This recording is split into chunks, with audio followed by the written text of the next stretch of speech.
Thank you very much. Do I have a pointer, by the way? No. Okay, I'll do without. Oh, if you can, that would be better. It'll be easier, probably. The key words here are, of course, this. This is the word I invented because I was born in Egypt, and I'll explain to you why it makes sense. And then you have this. And this stresses why I am a little bit skeptic about the importance of genes in understanding and treating brain disorders. And of course, this, I'm not an expert, but I'm not very much in favor either in the case of autism. Now, the question I'm asking, since now at least 3 decades, is very simple. You go from a couple of cells to this. You have 10 to the 15 synapses, which is equivalent to, I don't know, a couple of 100,000 portable cell phones from every person living in this planet. And the question is, can you construct this in an automated manner, relying only on genes? And the answer is not. Why? Because you need controls of all these functions, and all these functions are dependent on the environment, on activity, and the rest. There is not an automated brain construction program, contrary to what some people think. Now, of course, the brain is complicated. I have not invented anything. This is one neuron showing the number of extraordinary number of innervation it has, tens of thousands now and then. And all of these must be somehow specific. Now, if you look at brain evolution, of course, this is a picture taken from Pashko, Harkish, and others. The cerebellum and the cortex have been developed tremendously in us. I don't want to fight on numbers, because I'm not the mathematicians. But I mean, the important number is not this one. This is the important number. You have a lot of synapses in the brain, many, many, many of them. There is no way that all of them could be programmed by any genetic sort of program. Now, I know that I'm not following mainstream. I know that I'm in a minority. But in science, facts are stubborn, and I rely on facts, not on anything else. So I'm going to take a very simple example. Let's imagine I want to construct a brain, and I'm going to compare it to a building or a machine. If I had been an architect, and I wanted to construct this or this in Bilbao, then I would make a drawing. The program would go through the commission, would be accepted, and then it would have all the time, every week, a control of what's being done. In French, we call it réunion de chantier. I don't know if you call it in English. A control of what's being done. If you don't do that, the building collapses. So the question is, what in the construction of the brain does that job? Very simple question. You must, I mean, all reactions in biology have a negative feedback control. So the question is, what does the negative feedback control that what's done is done correctly? If you take a plane, then the idea is even more bizarre. I've never constructed a plane, but I guess that the plane's engine and kerosene and so forth works when the plane is finished. This is not the case with the brain. During construction, the brain is extremely active. So while you accumulate the wings and the rest, the motor is working. If you look at these very simple films taken by Daniela Preyer, probably the world expert of fetopathology. You have kids a couple of weeks before delivery. This one wants to get out. This one has a mathematical problem. This one is perhaps a football player. You cannot have this activity without thousands of synapses operating. The brain is not blind before delivery. In macaque, we have counted before delivery 7,000 glutamatergic synapses per pyramidal cell in the macaque. Another example. This is a preterm baby, and he moves. Those of you ladies who have been pregnant, you know that they move a lot.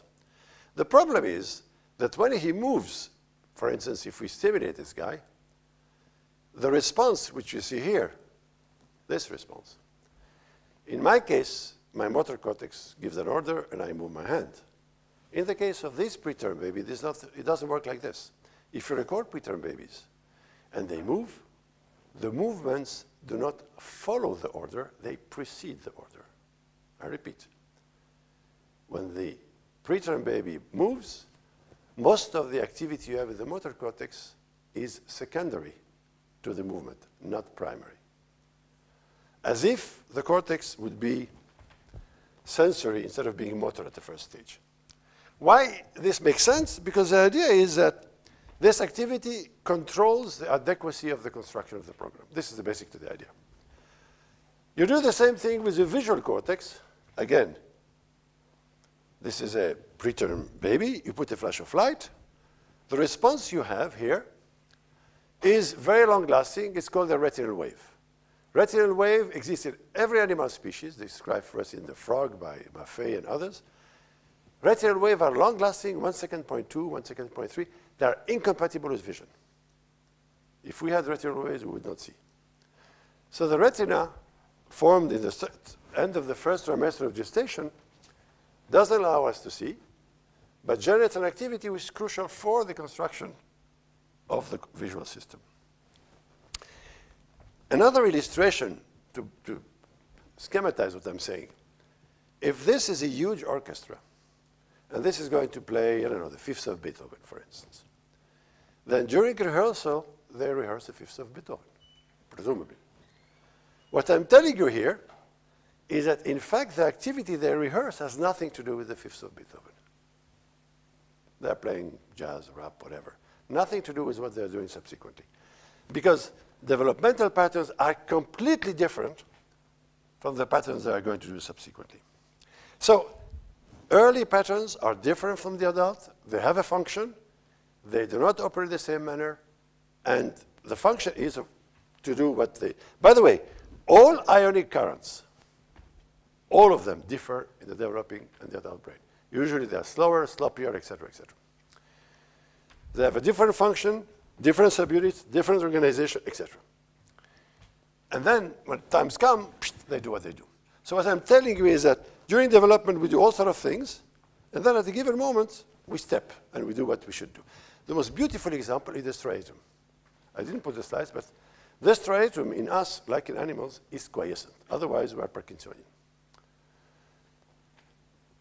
Here, if you recall the striatum during development, the mouse is like this until P4.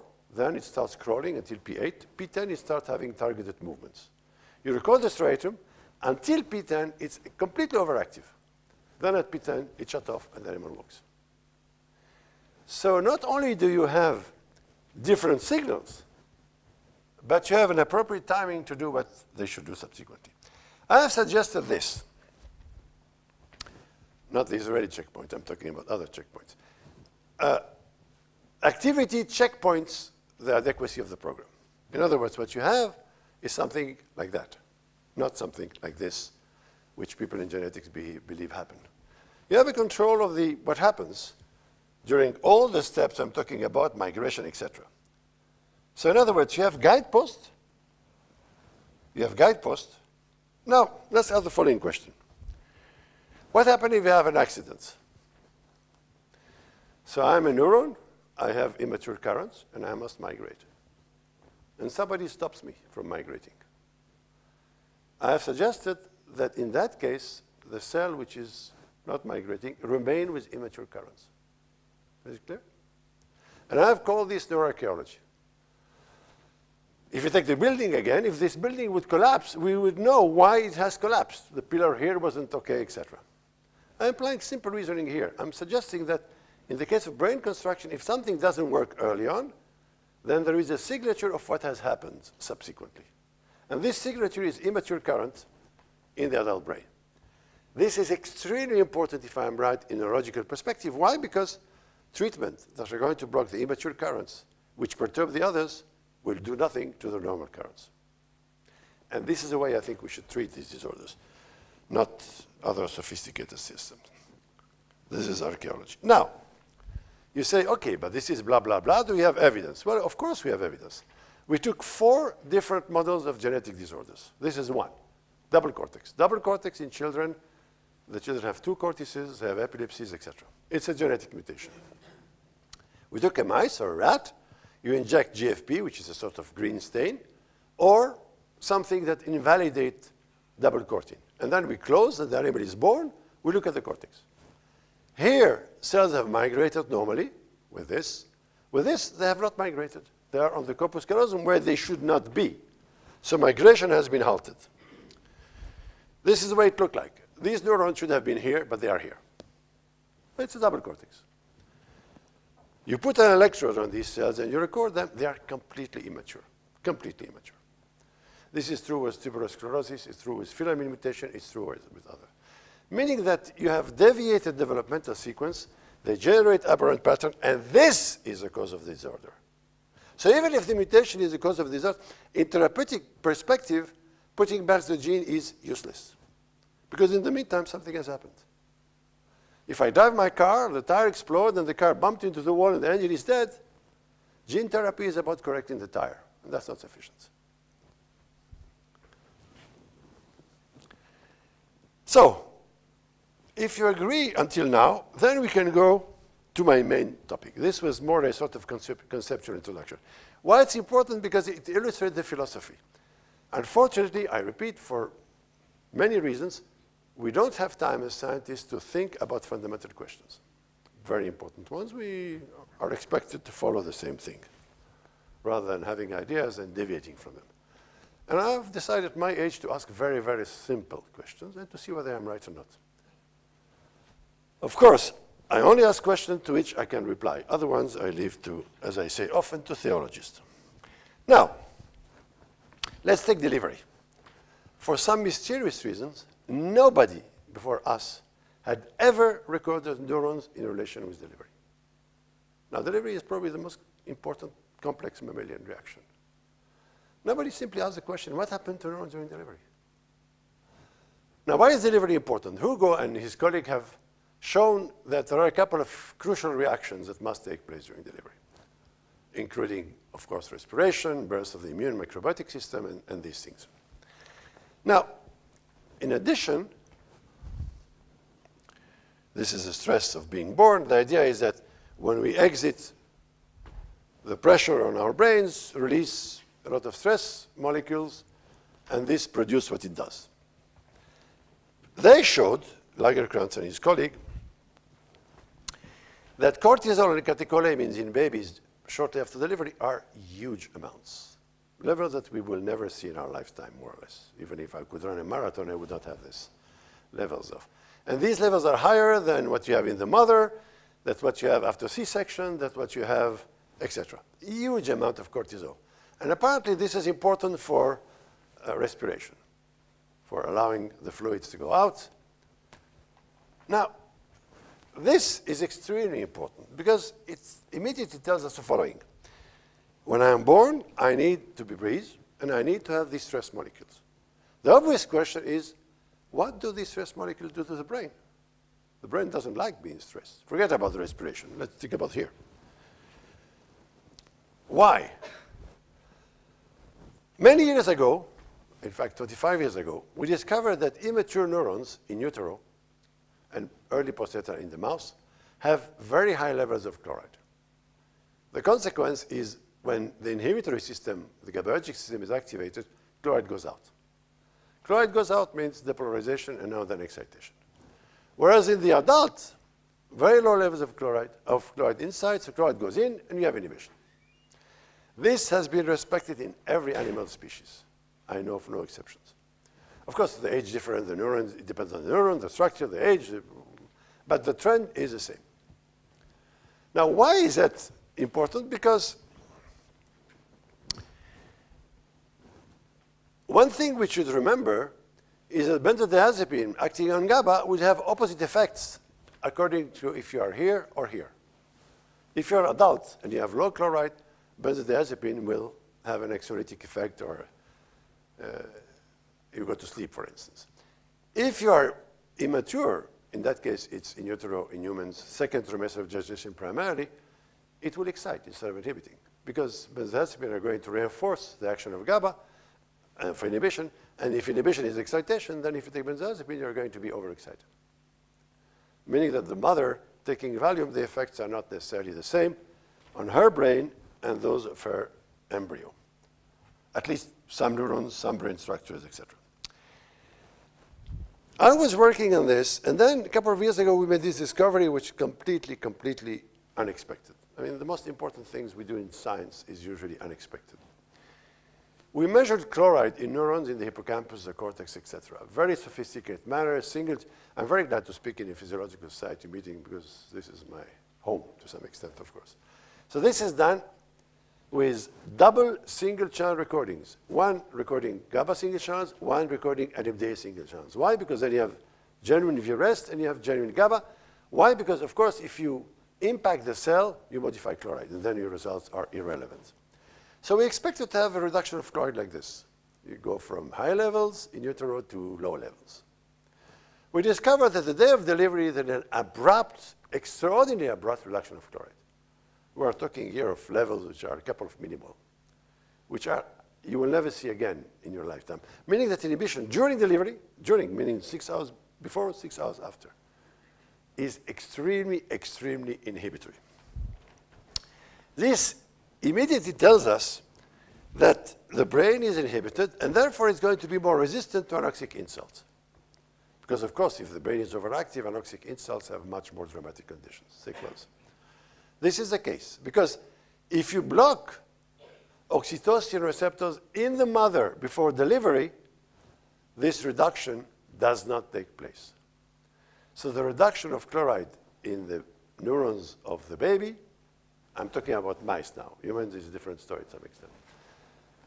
The reduction of the chloride is triggered by oxytocin. So oxytocin triggers labor, and at the same time reduces chloride in the neurons of the offspring. If you measure anoxia, anoxia is much more dramatic if oxytocin receptors are blocked. If oxytocin receptors work, the brain is more resistant to anoxia than if oxytocin receptor does not work. You imagine the implications of this. Meaning that oxytocin has neuroprotective actions in addition to inhibitory actions. Hugo and his colleague also showed that babies just born have more pain following C-section delivery than following vaginal delivery. They feel more pain. So we said to ourselves, perhaps oxytocin has something to do with it. This is a speculation. But of course, in rats and mice, it's very easy to check. So we checked pain in newly born rats or mice.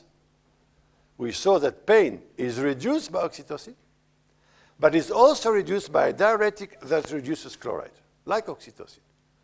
And then we measure chloride in pain pathways, and we discover that chloride in pain pathways is elevated, and chloride reduces it. Diuretic or oxytocin reduces it. This means that oxytocin, like a diuretic, have analgesic effects on the just born baby, and this is mediated by intracellular chloride levels. Is it clear, or am I going too fast? So, chloride is reduced in pain pathway, so oxytocin is analgesic and is also neuroprotective on the newborn. So you have a molecule which does many, many things. But then there is a contradiction in what I just told you. Why? Because we know from experimental data that stress augments chloride. A variety of stress, osmotic stress, emotional stress. Chloride goes up. I just told you that during delivery, there is a lot of stress, and chloride is low. So it's incompatible. And this is the only speculation I'm going to make today. I'm suggesting that during evolution, oxytocin has been made to temper for the consequences of stress. In other words, I need stress to breathe. My brain must be protected. Oxytocin does the job. How? By reducing chloride in cells and reinforcing inhibition. This is a speculation. I don't have evidence for that. But, I mean, it follows almost what I just said. Therefore, during delivery, oxytocin triggers labor, has neuroprotective and analgesic action on the newborn. This raises very important public health issue. C-section, preterm delivery, whatever. In all of these, you have major questions to which experimentally for the moment we don't have answers. I'll come back to this, but simply know that for the moment, we know that in utero inflammation in mice generate autism. We know that C-section in mice generate reduced social behavior and increase autism. These domains are ignored You have hundreds of people working on the latest gene doing this or that, but more important questions are put aside, unfortunately. Now, if you understood what I said until now, then what's the message? The message is that, obviously, you understand that my main message is, if we don't understand how the brain develops, we will not treat, understand, or cure brain disorders. And many brain disorders, not only developmental disorders. We can discuss other ones. Probably they start also very early. So we must understand what the cause of the disorder does during development on maturation, on developmental sequences. Basically, the idea is that you are ill well before you go to see the doctor, and the first signs are very precocious, and you must understand them. I came to be interested in autism 4 years ago exactly, because in a meeting to parents of autistic children, somebody intervened after my talk and said, you know what, autistic children, we never give them Valium because they are hyperagitated. So if what you are saying is right, then if we reduce chloride, perhaps we can ameliorate the situation. This is what this guy, who is an expert of treating autistic children. So I said to myself, sure, why not? What's the idea? Autism is an in utero or delivery onset disorder. We know all these things. Preterm delivery increased autism. Oxytocin-induced delivery increased autism for some mysterious reasons, probably very high levels of injections. This is more debated, elective C-sections, but complications during delivery also increase the incidence of autism. A lot of things are due to environmental insult, including, by the way, pesticide. The evidence is compelling. In California, they did a study in which they looked at women being second trimester gestation, less than 2 kilometers from a field in which a given pesticide has been given in a given concentration, the levels are going up. GABAergic signals are obviously implicated, and benzodiazepine, as I just said, has paradoxical side effects. So the hypothesis is, okay, if autist has high chloride in some neurons, perhaps not all of them, then perhaps we can intervene by blocking this importation. So the protein, that co-transporter that imports chloride, if we block it, and we have diuretics doing that, they do just that, what they do is that they block this in the kidney. That's why we go to the loo, and etc. But the same protein is present in the brain. So if that's the case, perhaps giving a diuretic might help autistic children. This is the hypothesis. I'm going to start with the clinics, and then I go to the experimental, even though historically it was the other way around. Why? This is one of those cases in which it's very complicated to do the experiments. It's easier to do clinical trials. Why? Because Bumetanide has been used for 4 decades. It has no side, I mean, it has side effects, but they are limited, and the ethical committees don't object usually. So we could do relatively rapidly a clinical trial. So we started by checking 5 kids, and I'm going to show you one of them. So they received 1.5 milligram daily of Bumetanide during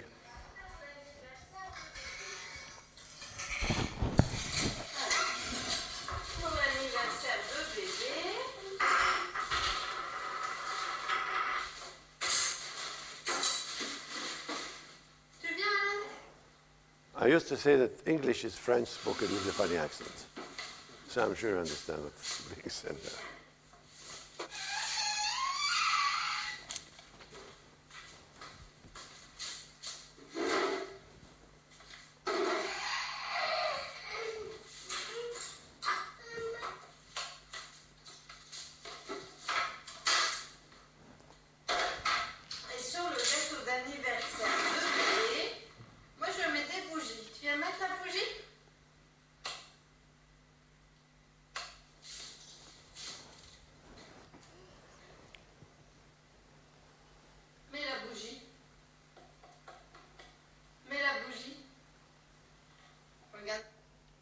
This is 3 months later. Pour l'anniversaire de bébé, on fait un gâteau. Dessus, on colle des bougies. 2.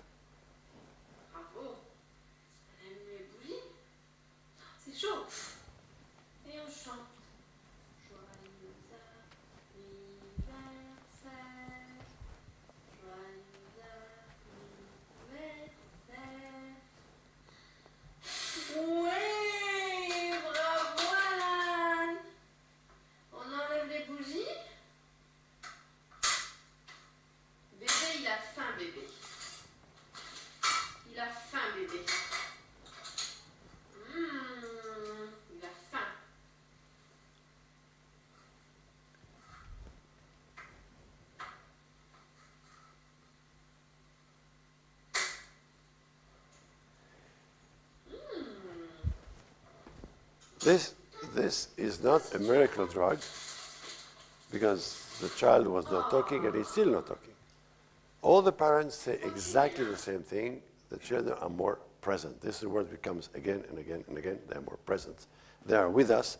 And as you will see in a few minutes, visual communication is very strongly ameliorated. We then did, of course, a successful double-blind trial with 54 children. And there was an amelioration of CAS and CGI. Side effects were, as usual, hypokalemia. In some cases, it can be relatively severe. You must give banana, potassium, whatever. There is no other side effects. 80 children have received treatment for over 3 years, and the parents don't want to stop. Usually when they stop, they come back after the vacation. Apparently, it has some effect. And in a month from now, if it works, I'm reserving a lot of champagne bottles, the results of a very large phase 2B on 87 children approved by European authorities in 6 centers in France completely independently, done by a CRO with all the usual stuff. You have a CRO, it's blind, I don't know the data, I only sign checks, they do everything else, etc. And you have 3 doctors controlling everything, and they can stop the trial when they want, without asking my permission, of course.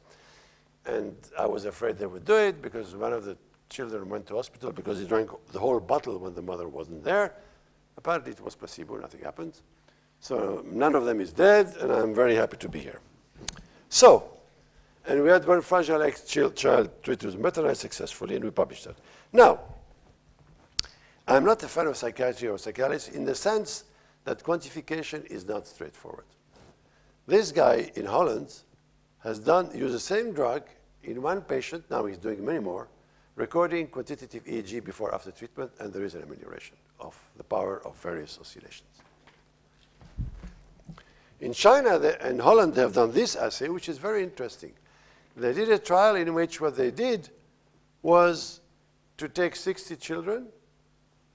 All of them received ABA, which is psychoactive educative treatment, and half received placebo, and the other half received Bumetanide. The one with ABA and Bumetanide did better than the ones with ABA and placebo. Now, 3 months is a very short period. There are many criticisms one can make to this. Bumetanide doesn't reach the brain in a very high concentration. This is undoubtedly the case. There is a problem. 3 months is not enough. You need much more. But this is the way it goes with clinical trials. Then we became interested in measuring eye communication, visual communication, because this is one of the problems that autistic children have. This is a classical picture in psychiatry where males look here, females look here, and they realize that Richard Burton and Elizabeth Taylor are fighting.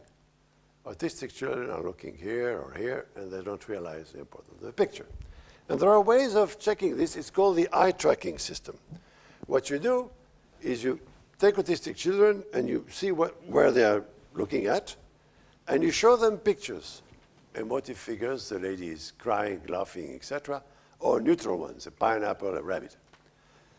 Before, after treatment. Now, this is an open trial. It's not a double-blind randomized one, so it has obvious limitations. Nevertheless, in the 8 patients, there was an amelioration of visual communication, recognition of the face, and not alterations of the recognition of the neutral images. So there is something in it. Then we did functional MRI. And functional MRI, what we did was to compare neutral image and fear and divide one by the other. After treatment, you have activation of many brain regions, which are important for fear, which were not activated before treatment. So there is something happening. I'm not saying more synapses, sprouting, whatever. I'm just simply saying that there is something happening. So a diuretic may constitute a new treatment. Children are more present, more eye contact. We have some kids who return to public school, and this was completely unpredicted. In some cases, it doesn't work. As usual, I mean, nobody claims that this is a miracle drug. This is a symptomatic treatment, not a cure. In fact, if you understood my first part of my talk, there is no cure for these disorders. Cure in the sense, I have headache, I take an aspirin, I have no headache. Forget it. Because the brain didn't develop well, and this I'm not going to erase. So I think in neurology and psychiatry, in terms of treatment, one must be much more modest.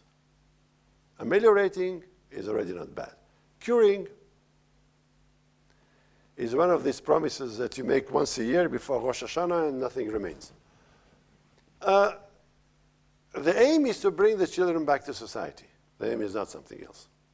And society is going to cure, and the earlier we bring back to society with our treatments, of course, the better it is, because we know that earlier treatment works better than late treatments.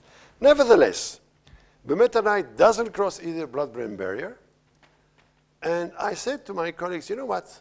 Your stuff is very nice, but I will only believe it when I have done real experiment, physiology, real physiology. So let's check if neurons have elevated chloride, and this, of course, you cannot do in humans because you must chop the head, and this is not fashionable usually. So we did it in mice and rats, 2 animal models of autism. Valproate in utero, it's a very classical model, and Fragile X. You remember this curve? It is abolished in autism, completely abolished. So chloride in those animals remains elevated after birth and in adult. Something happened, obviously. So GABA is excitatory, at least in those neurons, which are hippocampal neurons. The same thing was found in the neocortex. Then I did a completely crazy experiment. Let's imagine that during delivery, what happens is important. Then what you do, you take the animal, the mother, and you put Bumetanide during delivery and only during that period. So the mother received Bumetanide in the water for 24 hours. Not more, not less. The curve is restored. So the polarity of GABA during delivery has very long-term consequences, which is, I must say, it's the first time I see any disorder treated by treatment only during delivery, which is, I still don't understand how, and I don't have the answer to the question, how the polarity of GABA here could impact here.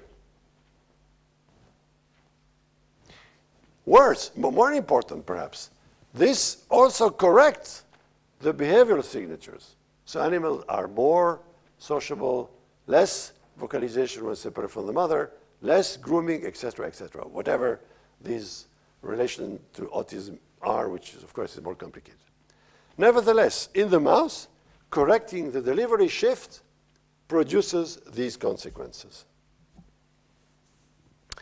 Then, of course, you will tell me, well, okay, but one possible mechanism is that in autism, oxytocin, for some reason, doesn't do what it should do normally. No receptors, whatever. It's not a question of oxytocin in the serum, because we measured it, the levels are normal. But perhaps receptors are affected. So we took naive mice, and we blocked oxytocin only during delivery. Chloride was elevated subsequently, and the animals had autistic syndrome. Meaning that somehow, I don't know how exactly, you have oxytocin release during delivery affecting chloride, and this reaction doesn't take place. You have long-term consequences, which could be mediated by many, many factors. Perhaps insult, perhaps anoxic insult, whatever. So what I'm saying is that delivery confirms, attenuates, or aggravates disorders born earlier.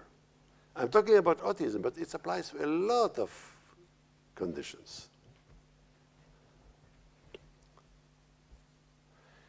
The polarity of GABA is very important and has major consequences, and oxytocin obviously plays an important role. Delivery is a critical period. Now, this raises questions of major public interest. What about C-section? What about elective C-section? What about preterm delivery?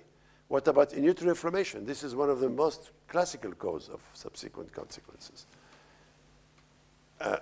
And of course, you can ask many questions. For instance, if you have a preterm inflammation, in utero inflammation, then you have preterm delivery. Is it that this causes this and autism, or is it that this causes autism and not this? I mean, you know, it's a cascade of events. But the message you must retain, I hope I convince you, is that already before delivery, these neurons are completely aberrant. So intervening later makes no sense, unless you have something that quiets down the aberrant circuits. And of course, gene therapy is well. I'm doubting the importance of gene because in the case of autism, we have hundreds of mutations possibly involved. Apparently, you need many of them to be sure that you're going to have an autistic child. One is insufficient. But however, the mutation, whatever it does, what are you going to do to cure or to treat? Or, I mean, if you put back the correct mutated gene, it won't help. So I think that in the future, they are going to be based therapeutic interventions on drugs that block specifically neurons that have not done the job they should have done. I'm talking about chloride because this is my cup of tea, but it could be a potassium current, a calcium current, a sodium current, whatever. All of them mature during development, and all of them could be deviated by this insult. You take cell adhesion molecule. In young, they are X, 80 or 120. After lesions, they are again immature. There is a general trend of lesions to return to an immature state. By the way, the chloride high levels is not only in autism. Spinal cord transection, you cut the spinal cord, chloride is high. You make recurrent seizures, chloride is high. You have a brain trauma, chloride is high. You have neuropathic pain, chloride is high. It's not restricted to autism. In all of these, for some reasons, the system adapts or responds by restricting dendrites and by having elevated chloride and citric acid. Why, I'm not sure I know, but this is why it happens. So this, by the way, there are now trials on neuropathic pain with chloride-acting agents. There are trials on brain trauma. There are trials on epilepsy. It has failed. I was involved in one of the trials. It has failed. Why? Because we showed experimentally that there was a very large EU trial on 2-day-old babies suffering from encephalopathy. So very, very severe seizure the day of birth. We went to the EU expert, and they said, you're allowed to use Bumetanide if and only if benzodiazepine or other GABA-acting agents do not work anymore. I tried to explain to them that if they don't work anymore, it means GABA is already excitatory, too much. And the system regulating chloride are deficient already. This we proven in animals. If you record animals, you record neurons. After one seizure, phenobarbital is extremely efficient. After 15 seizures, phenobarbital is not efficient. It aggravates the seizures because chloride has accumulated, and phenobarbital is going to have paradoxical effects. So diuretic could work if the baby or the kid would come to the hospital after one seizure, not after 15, which is usually not the case. So all our efforts must be centered on the possibility of understanding brain development and treating very early things. Basically, we must understand what happens very early on if we want to treat. Otherwise, we won't cure. We won't treat anyhow. Well, I published a book in French summarizing how much I like genes and psychoanalysis, and a review in which I told the whole story. They asked me to write. The clinical stuff is done by these 4 guys. This one in particular, he's the... because, you know, to make a clinical trial is something in which basic scientists like myself ignore completely the complexity. It's extremely complicated. Ethical committees, you write this. The patent, the American Office of Patent, well, the person we're dealing with, I think, was not far from being an alphabet. Because they can accept patents in which there is not a single data, in which the conclusions are opposite of the ones that the science shows, no problem. Then you must fight with that. It's incredible. So money, action, shares, patent, blah, blah, blah. It's a job that I could not do without this guy because it's special language. He was the first one to treat children, and she is the imaging expert, and I put some tea in this thing.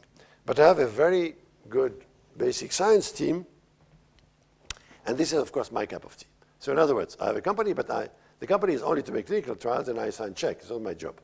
But I raise as much money as I can through the company to make basic science. I want to understand what happens after C-section, preterm delivery, oxytocin, Prader-Willi, whatever. In a lot of conditions, what happened to the developmental sequence. This is the money. This is the building, which is one of the most beautiful buildings in Europe in terms of architecture. It has been constructed by a Norwegian Snøhetta, who built the Library of Alexandria, the Opera of Oslo, and they received the European Prize for Architecture. He did a fantastic job. This was my big pleasure. And of course, behind this, you have a mountain, and behind this mountain, you have one of the nicest hot fjords in Europe. This is nice because the politicians want us to translate science. You know, you have an idea, and then you have a drug and you reduce unemployment. He said there is no applied research, but there are applications of good fundamental research. And this one, of course, is so obvious, doesn't read further translation. Then this guy said, to be interesting, a hypothesis must go against common sense, which people can debate. Now this one, the author is not written. Well, it's me. I want to push too much. Okay, I hope I convinced you a couple of things, and I will stop here. Thank you very much.